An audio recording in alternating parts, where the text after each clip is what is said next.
Now, David, I know this chat is all about I Don't Want to Wait, but really quickly, you've had a much bigger and more important release since the last time we chatted. Congratulations on Cyan. Thank you so much. The biggest release of the 10 last years. So yeah, I have a baby boy, and it's a great source of happiness. I bet. Congratulations. I'm so happy for you guys. You know, it's interesting. I'm in such a happy moment in my life that I'm almost scared that something is going to happen to me because it's too beautiful to be true. You know, like I have my new baby. I'm good with my wife. I'm having hits after hits. I'm like, what is happening? Like, I just sold out a stadium in my country in France in like a few minutes, 60,000 people. I don't know, like Ibiza season is going insane. We broke all the records in Vegas during my residency. I'm telling you, like, I'm going to break a leg or something is going to happen to me. Don't say that. Why are you putting that out in the universe? I don't know. It's really good karma. Like maybe all the good things I've done in my life are all coming back at the same time, you know? Finally. Well, let's talk about some good stuff. Congratulations on all the success of I Don't Want to Wait with OneRepublic. It's so amazing. It's unbelievable. I tell you, this record, you know, like America is always a little bit slower to develop records on the radio, but in Europe, I think we are top 2 in all Europe. We're number 1 in many countries. We're about to be number 1 in Europe of the airplay. And I see the reaction being very good on American radio too, and we're just starting. But what I can tell you as a DJ, because first of all, I'm a DJ, is this is a record that made me experience something for the first time in my entire career. The first time we performed the record was at Ultra Music Week, you know, and it was the festival Ultra, and the record was not even released. We performed the record with Ryan Tedder, and we're looking at each other. Is this even possible? So they never heard the record. On the first chorus, of course, they don't sing. They never heard it. On the second chorus, half of the people are singing the words. On the last chorus, they're singing the song. We've never, ever seen this. And then I go to Vegas, and my label came and with a camera to film, make some footage, you know, for the record. And I'm so scared to play a record for the first time. It's always scary. And I'm like, oh, I hope I'm not gonna empty the dance floor. The record was released only since 6 days. I play the record, boom, everyone is singing the words. Instant hit. Like, I don't think I've ever experienced this in my life. That is so incredible. Now, you talk about you guys performing it together for the first time at Ultra. Was the song finished at that point, or were you still just testing it out? It was finished, but it was just like brand new. We were going to be released, I think, the day after or something like that, you know? It was like impossible that the people would have known the record. And really, like, he was singing, looking at me like, is this really happening? Do you see what I'm saying? And we went out of stage, really. We went backstage after. We're like, am I tripping? You saw the same thing that I saw? You know, like, imagine, we both, like, we have a little bit of experience, you know, like, we've been doing this for a long time, both of us. And I don't think we've ever seen something like this before. So it looks like it's going to be a massive hit this summer. It truly is. And that's so incredible. Now, how was this smash born between you and OneRepublic? So first, it was my dream to work with them for so many years. And I remember joking around like many years ago, me trying to hook up with him and telling him like, listen, I'm so inspired by your music. You know, instead of me copying you and you not getting paid, we should make a record together. At least you would get paid. And he laughed and he was like, that's really funny, like let's do this. And it took us years. And finally, we had a little writing camp and I went to his house. He has like the most amazing house where it's only dedicated to music. And I love the vibe because, like he used to work in dark studios and it's a house and each bedroom is a different studio. But you have a light, you have a kitchen, like it feels like normal life, which I love. And the vibe was so positive. He brought different, writers. But when him and me were in the same room, it was over.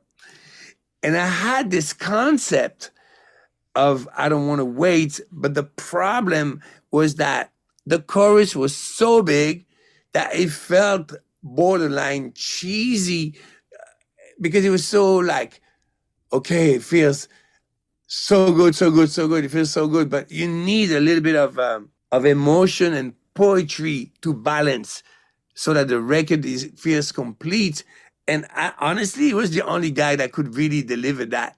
And he came with verses with like proper poetry and a melody that was really edgy. So the balance between those super cool verses and that massive chorus makes the magic of this record, I think. That is So really, I don't think I would have been able to finish the record without him. So I'm very grateful. that is so incredible. How long ago did you guys start working on it? It was the writing camp of a year ago. So I give you a little secret. Yeah, like April, May, I have my residency in Vegas. I play every Saturday. And it's been like this for like 12 years. And during the week, I go to LA and I do songwriting and I have enough songs to produce for the entire year. Wow. Because, when we do songwriting, we don't go really into the full dance music version. I just play chords and we just write a song the way, like it could be a ballad. And like depending on how I produce it, I could make it a reggae record or a ballad or a dance record, But the way I'm just trying to make a beautiful song that is timeless. And I think this is why my music is still being played, after so many years. Some of my classics are like 15 years old and they're still being played everywhere. Because I'm working on a song first. It's not based on a technical trick, that comes after. So we did exactly that together and we made a few beautiful songs. And it's funny because like I had I'm Good and that record did so good that it took way more time than expected. Then there was this record, Baby Don't Hurt Me, that people don't know, but we wrote it together with Ed Sheeran Right. and with Anne Marie. And now it's the third one. And it looks like the third one is going to be even bigger than the other ones. So we have like a type, like on the radio, like for artists it's the same, you can look at your statistics and the curve that the record and the curve that we're having on this record is phenomenal. It's it goes even faster than I'm Good. And I'm Good, imagine, I'm Good is now bigger than Titanium. It sounds crazy, but it's true. So imagine if this one becomes bigger than I'm Good, like that would be crazy, So yeah, look, I think the job we have as artists, it's not easy on your mental health because you're always on the roller coaster. So as we suffer when it's going down, I think I should enjoy when it's going up, So I'm on that high right now and I'm enjoying the ride. I'm like, I'm not gonna, like I had my days when I'm like, I don't know what to do. I'm having a writer's block, and now everything is flowing in such a perfect way. I'm like, okay, let me enjoy this magic moment. And also, something special about being a DJ is that you instantly see the reaction. And this is something incredible. Like I told you, like when we performed it, we're like, okay, we have a hit. Just one time. But, like bands cannot do that. Bands cannot make a record and play it immediately. They have to rehearsal, make it part of the show, because everything has an order. Me, I can just improvise. And the magic and the happiness playing a record is giving me, it's really something I cannot even describe. Like this is my drug, it makes me high, literally. Well, it's such an amazing song. Congratulations on all the success with it. Well, thank you very much, and thank you for the support. I really appreciate. Absolutely. Now, this is totally old news, but when I was driving home from work last night, Sexy Bitch actually came on iHeart's Evolution Radio, and you talk about your song still sounding good on the radio. It still does. Can you think back to that point in your career and what it was like as a French DJ producer for these dance songs to be on top 40 radio? It was absolutely nuts. It's one of the craziest experiences of my life, if not the craziest, because when we made this record, I remember Akon's team telling me, "You're really talented as a producer. We should work together, but this time make a record that could work in America too." Because it was so different. Like everyone was into hip hop and slow tempo. And I said, I think you're wrong. I think this record is going to be a smash in the US. And they're like, nah, it's impossible. Like, radios don't play dance music in America. Imagine at the same time, I Got a Feeling, When Love Takes Over, Sexy Chick, Memories, really in 6 months. I had all those hits at the same time. And what happened is radios, to really move the needle, need material. So because of this, and also because at the same time, Lady Gaga came with this dance-influenced album, it became something that was looking like a movement. And I remember something. Imagine me, like you said, I'm a little French guy, and I'm starting to work with all those American superstars. It's like already a dream. And I remember going to a very big radio station in Los Angeles, and the boss of the radio is hosting me at the door, and I'm telling him like, "So what's your format?" And he said, "My format is David Guetta or anything that sounds like David Guetta." Imagine still today, I remember that. I was so shocked, because really, like, I grew up listening to American music, and looking up to American music, and being in one of the biggest radio in the US telling me like my format is you. I was like, okay, I'm gonna wake up, and they're gonna say it was all a big joke, like it was a really, really crazy moment, because the thing is, all this music was actually born in the US. House music was born in Chicago, in New York, but it stayed underground always. And then when I came with those records that crossed over, and also that I was making with big established names in America, I think American radio got more confident, and they were like, okay, we're gonna give it a try, because there's Black Eyed Peas on the record, because there's Akon on the record, And then they realized that people were loving it.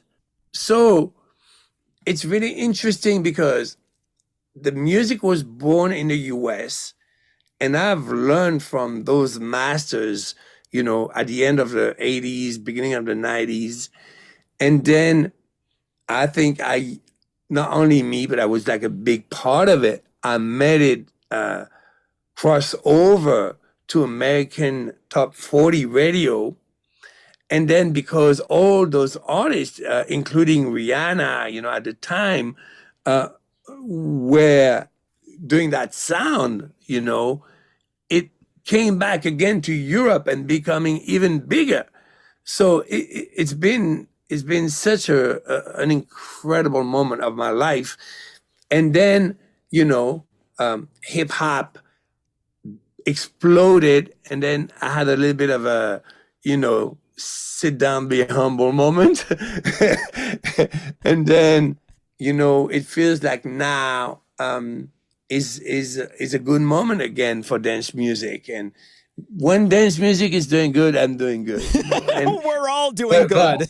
But like, I think that every time the world is in a dark place, people need dance music, because dance music is positivity, is bringing people together. It is like, forget about everything and just enjoy the moment. And, when I got a feeling, it was the financial crisis. It was terrible. And then there's, COVID and disaster. And I come with, I'm good, which is a bit crazy even, but this is what people need. And it's very interesting because every DJ producer is doing such dark music right now. And I feel like the world is dark enough. We don't need more darkness. We need happiness. And that's what I do, Yeah, I couldn't agree with you more. And you do such an amazing job with it. Congratulations on all your success going on right now. David Guetta, thank you so much for your time with us on America's Dance 30. And thank you for the support. Appreciate you. Thank you.